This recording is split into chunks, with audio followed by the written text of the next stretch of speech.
ఈరోజు బహుజన్ సమాజ్ పార్టీ మదిరా పట్టణ కేంద్రంలో ఉన్న ప్రభుత్వ ఆసుపత్రిని సందర్శించడం జరిగింది.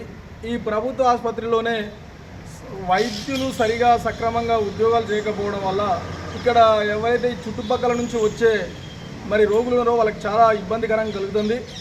బట్టి విక్రమార్క గారు ఈ రాష్ట్రంలోకి మీరు ఉప ముఖ్యమంత్రి గారు, ఉప ముఖ్యమంత్రి గారిని గెలిపించిన మదిరి అసెంబ్లీ ప్రధాన ఆసుపత్రిలోనే డాక్టర్ లేకపోవడము, అదేవిధంగా మీరు చూసుకున్నట్టయితే కుర్చీలు కూడా ఖాళీగా ఉన్నాయి, డాక్టర్ లేకపోవడం, సుదూర ప్రాంతాల నుంచి వచ్చే రోగులు చాలా ఇబ్బంది పడుతున్నారు.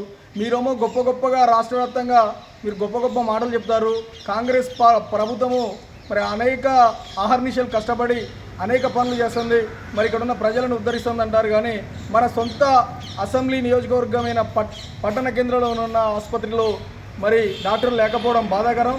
బట్టి విక్రమార్క గారు మీరు గొప్పలు చెప్పడం కాదు, ఎక్కడి నుంచో మీకు ఓట్లేసి గెలిపించిన ప్రజలు ఇక్కడ అనేక మంది హాస్పిటల్కి వస్తారు. హాస్పిటల్కి వచ్చిన డాక్టర్లు లేకపోవడం బాధాకరం.